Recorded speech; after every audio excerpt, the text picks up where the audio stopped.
Thank you, my brothers and sisters.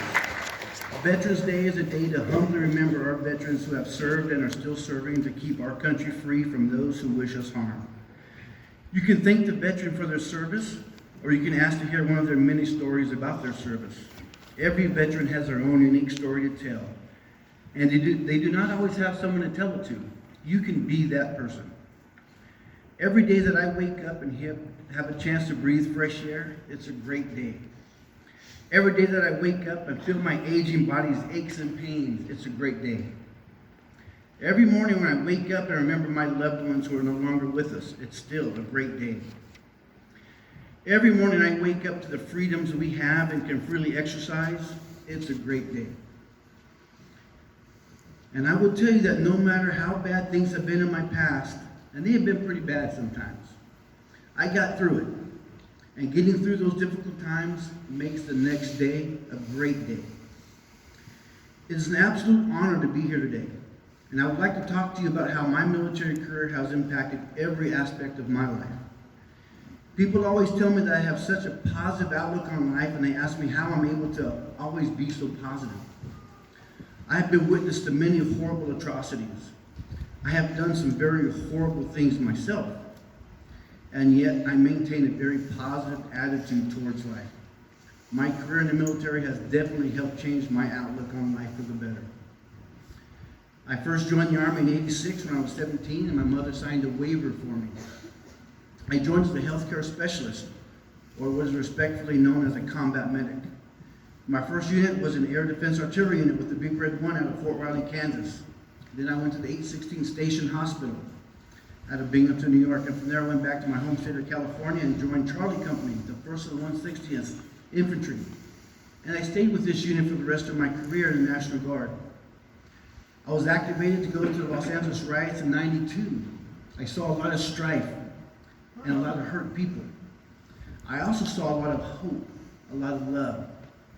I saw a community heal after devastating losses, and that community came together to say enough. It's time to heal. It's time to learn from our mistakes, and it's time to improve our situation. And this is a lesson that we can all learn from. One thing the military loves is training. The military really pushes its training programs, and it should. Lives may very well hang in the balance. I have always done quite a bit of extra training myself. I practiced my first aid skills all the time. Every chance I got, I was practicing my IV placements. In the dark, on my family, I practiced bandaging and splinting. I practiced everything I could think of to be the best. If anyone ever yelled medic, I came running.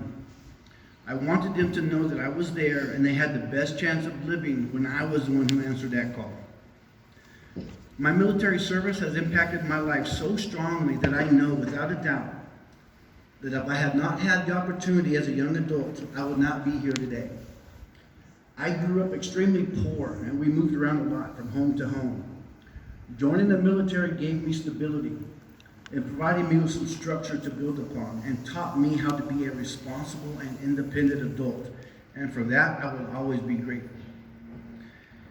Being a military veteran has shaped my life in ways that are very difficult to understand and explain. Those brothers and sisters I served with have my utmost respect and love. They are and always will be my family.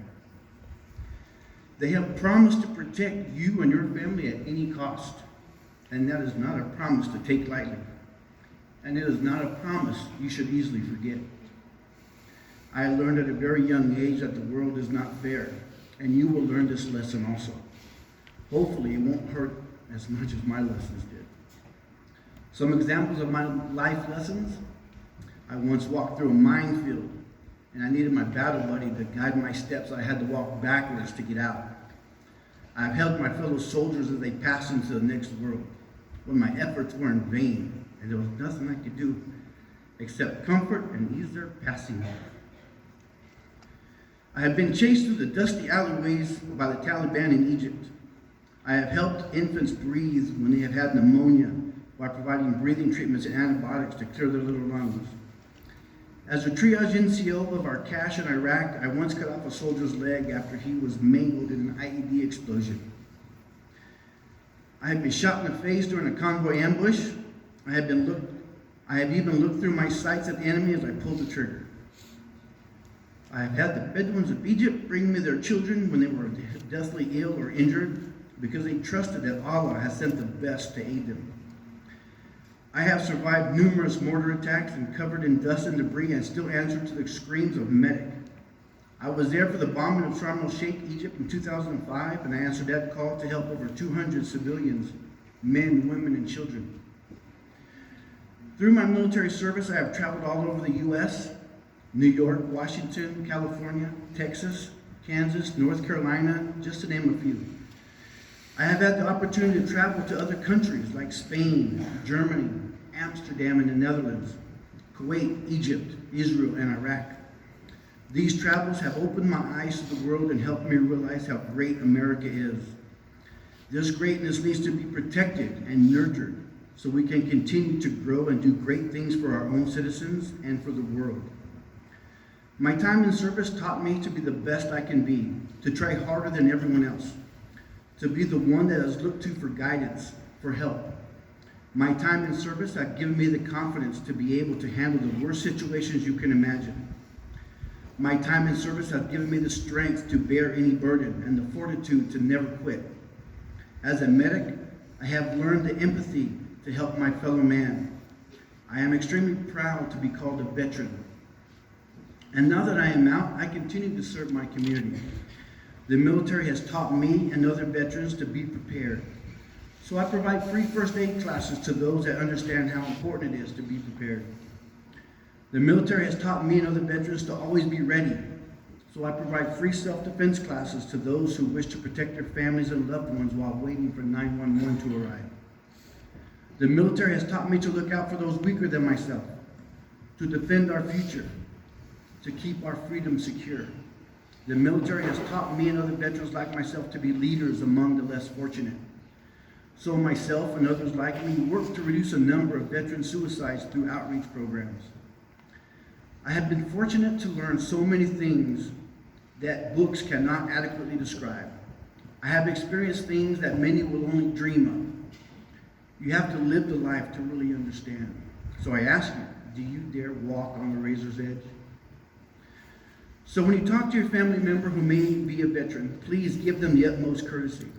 When you see that grumpy old vet wearing his faded cap and jacket, please give them some respect and dignity. They have made sacrifices for a family and for a country that you will never know.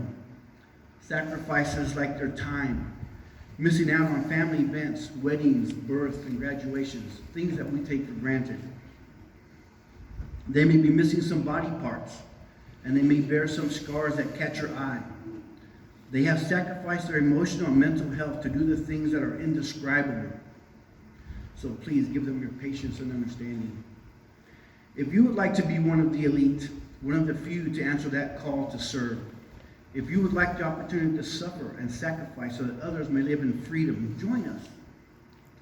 If you would like a chance to improve every aspect of your life and the lives of those around you, join us.